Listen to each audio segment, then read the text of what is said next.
கணவன் மனைவி எப்பவுமே ஒன்னதான் இருக்கணும், பிரிஞ்சிடக்கூடாது. எத்தனை வயசானாலும் ஒன்னதான் இருக்கணும். 10 வயசுக்கு மேல பிள்ளைகள் தான் பிரியணும், பிரிஞ்சிருந்துடாதீங்க. ஒன்னா இருங்க. உங்களுக்குள்ள இந்த உரையாடல் ரொம்ப முக்கியம். அதுல வெறுப்ப முகத்துல காட்டிக்காதீங்க. எதுவா இருந்தாலும் சட்டுப்புட்டன்னு அன்னைக்கே பேசி தீர்த்துருங்க. வெறுப்ப முகத்துல வச்சுக்கிட்டு ஒரு கிழமையா ஓடும். இந்த ஆளு தலையை போட்டு பிச்சுக்கிட்டு அன்னைக்கு நாம இப்படி ஏசினமே அதுவா சிச்சி அதுவா இருக்காது. அன்னைக்கு உமா வீட்டுக்கு கூட்டிட்டு போக சொன்னாங்களே போகலையே அதுவா அதுவா இருக்கு. எதுவா இருக்கும்? இவருக்கே தலைவலுதான். இப்ப பிசினஸ் ஓடாது, வெளியில வாகன ஆக்சிடென்ட் ஆகும், 1008 பிரச்சனை ஆகும். இந்த நேரத்துல தான் நீ நம்ம ஆட்கள் அங்கல்ல நம்பிக்கையில உள்ளவங்க யாரோ சூனியம் செஞ்சுட்டாங்க, பிரிவினைக்கு செஞ்சுட்டாங்கன்னு மந்திரவாதிக்கிட்டு வரும். அவன் வந்த கேஸை டெவலப் பண்ணி காசளிக்கிற வேலையை தான் பார்ப்பான். உங்க குடும்பத்தை பிரிக்கிறதுக்கு ஒரு சூனியம் செஞ்சிருக்குன்றான். 30,000 ரூபாய் கொடுத்துருவாரு. சேர்த்து விடு. பொண்டாட்டியை சேர்த்துறதுக்கு 30 லட்சமும் கொடுப்பான் இவன். அவன் பொண்டாட்டியோட நல்லா இருப்பான், நம்மளோட பொண்டாட்டியை பிரிச்சு போட்டு. இதெல்லாம் நடக்கும். தேவையா? தயவு செஞ்சு உங்க மனசுக்குள்ள என்னையாவது பாரம் இருந்தா அன்னைக்கு புருஷன்கிட்ட சொல்லுங்க, ஓப்பனா பேசுங்க, பேசி தீருங்க. ஏனென்றால் அல்லாஹ் சுப்ஹானஹு வ தஆலா சூரா அல் ஹுஜராத் 12வது வசனத்தில் சொல்லலாம், வ இன் ஜாஅக்கும் ஃபாஸிகுன் பினபையின் ஃபதபையனு. உங்கள்கிட்ட இருந்து ஒருவன் ஒரு செய்தியை கொண்டு வந்தா முதல் தீர விசாரிங்க. தீர விசாரி அவர்கிட்ட பேசு. இப்படி அவர் சொல்லிட்டு போனா நீங்க எப்படின்னா, எனக்கு உங்களை நம்பிக்கை இருக்கு, நான் உங்களை நம்புறேன், நீங்க எனக்கு அநியாயம் பண்ண மாட்டீங்க, ஆனா இப்படி ஒரு விஷயம், இதுல உண்மைத்தன்மை என்ன சொல்லுங்க. அவர் வழங்கப்படுத்துவார். எனக்கிட்ட ஒரு கேஸ் வந்துச்சுங்க. காலியார் கடைசி ஃபைனல் அடுத்த வாரம் டேட் உங்களுக்கு தலாக். அதுக்கு முன்னாடி கவுன்சிலர்கிட்ட போய் லெட்டர் எடுத்துட்டு வாங்கன்னு அனுப்பிவிட்டாங்க. ஹஸ்பண்ட் அண்ட் வேற வேற வண்டியில வந்து உட்கார்ந்துட்டு இருக்கிறாங்க. என்ன லெட்டர்? சும்மா லெட்டர் கொடுக்கையா நான்? அவனுக்கு என்னத்துக்கு எந்த கடிதம்? அவன் கடைசியா ஒரு முயற்சி நடக்கட்டும் தான் அனுப்புறது. காவியார் என்ன ஒரு லெட்டர் தாங்க சார். என்ன இவளோட வாழையலா சார்? அம்மா என்னம்மா இவரோட வாழையலா நீங்க சைன் வச்சு கொடுங்க சார். இதுக்கு நான் என்னத்துக்கு? சரி உட்கார்ந்து என்னம்மா என்ன பிரச்சனை விஷயத்தை சொல்லு. என்ன தெரியா சொத்தை நிக்காள் கதைக்காள் இல்லை.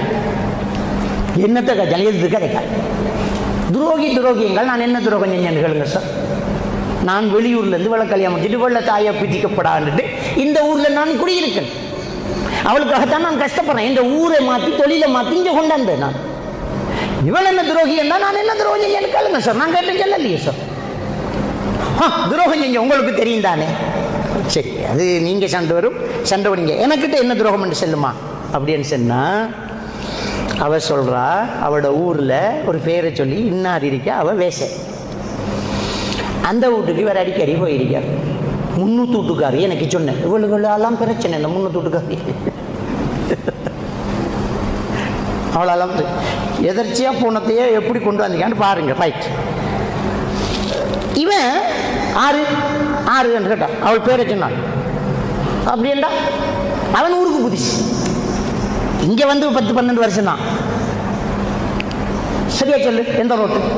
இந்த ரோட்டில் இன்னும் ஓ நான் போயிருக்கேன்டா. அப்ப அவன் கள்ளம் கபடம் இல்லாதவன். ரைட். நான் திருப்பி கேட்டேன் ஏன் போனேன். அவனுக்கு கம்பு கடை, கைமரம், பலகை கடை. சரி அவன் சொன்னா அவள் வீட்டுக்கு கோபிஷம் அடிக்கிறதுக்கு நான் சாமான் கொடுத்தேன். அப்போ என்கிட்ட கேஸ் வந்தது இப்போயோ ஒரு 10 வருஷத்துக்கு 10-15 வருஷத்துக்கு மேலே 30,000 ரூபாய் செக்கு தந்து சாமான் எடுத்துக்கு போனவள். நான் தந்துடுவேன் என்றால் செக்குக்கு காசு போடலை. நான் செக் எடுத்து காசு கேட்டு போனேன். ஒரு நாள் போனேன், நாளைக்கு போறேன் என்றால் அடுத்த நாள் போனேன், இன்னொரு கிழமையால போறேன், அடுத்த நாள் போறேன். உள்ளுக்கு வாங்க டீ குடிப்போம் என்றால் டீ குடிக்க நம்பரில் காசை போடணும். சண்டை குடிச்சோட்டு வந்தேன். என்ன விஷயம் என்று கேட்டான்.